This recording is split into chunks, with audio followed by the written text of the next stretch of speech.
Very dehydrated. Wake up in the morning, piss excellence.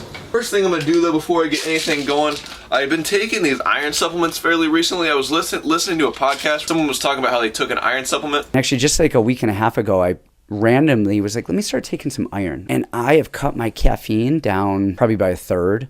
Just from getting the extra iron? Iron. And that is something I'll have to report back to you guys on. Maybe that's a potential future video idea, because I am somebody that does enjoy my caffeine. I do drink coffee like just about every single morning. Now for the reason you guys click on this video, I'm going to break down and react to Sean O'Malley's grappling. I'm going to give you guys a complete unbiased opinion. Do I think he actually has some sneaky good grappling, or do I really think it's nothing too much to worry about? Now unfortunately there isn't much footage of him grappling in like an MMA sort of setting, unless it's like some regional fights from like the very beginning of his career, which I'm not really going to analyze and look at because that doesn't really mean much now. A lot of the stuff that we're going to be looking at is either from the UFC Quintet Ultra, which is like a jiu-jitsu tournament the UFC hosts, or just like grappling footage that I found of him on YouTube. And he's actually training at Augusto Mendez, who's like a 80cc, multiple-time 80cc gold medalist. Very, very good at jiu-jitsu. Looks like Sean really likes that front headlock. He's been snatched up a lot of guillotines from what I've seen. Again, back at the front headlock. Another guillotine, which makes sense because someone like him who wants to keep in an MMA fight standing, I wouldn't be surprised if Sean O'Malley's first submission in the UFC is a guillotine. Somebody's just going to shoot in on him and he's going to wrap up a sneaky guillotine, because it looks like he has some very sneaky setups. Like this right here, this guy goes in for a pretty nice little trip single, and look how fast he grabs the neck. I mean, that's pretty nice.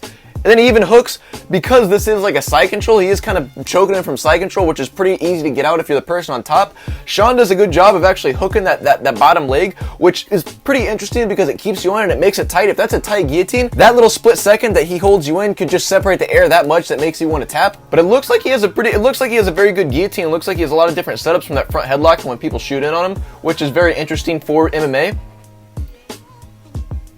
Decent little shot from him. I'm really curious to see what his offensive grappling looks like.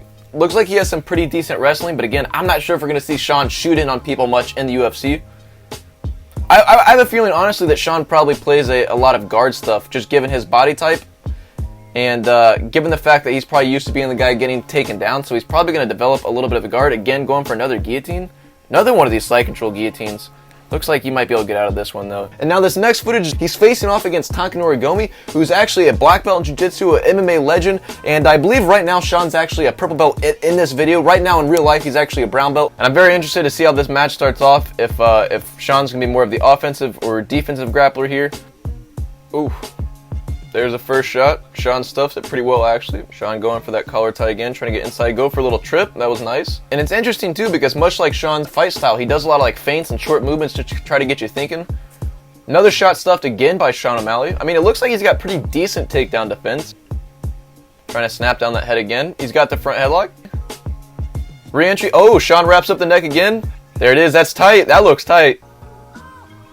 That's impressive. He is a brown belt now. He just tapped out a black belt in a competition. But the thing is, this is all like sport jiu-jitsu, so it's a little bit different. When you introduce punches, when you introduce knees, elbows, all sorts of stuff, like if you're playing a lot of guard stuff, if you really accept being on your back, that's not very good in MMA. So I don't know if I necessarily like that. I like his takedown defense. It looks like he's got pretty solid takedown defense. In an overall MMA sense, I wouldn't say that Sean O'Malley's grappling is like super good though, or super scary, something to really worry about. I am going to still stick by my claim though. I think somebody's going to try to take Sean down here fairly soon, especially when he's fighting the top guys in the division. Somebody's eventually going to get close to getting him taken down, and I think somebody's going to get submitted with the guillotine. I'm curious though, what do you guys think of Sean O'Malley's grappling? Are you guys impressed, or what do you think?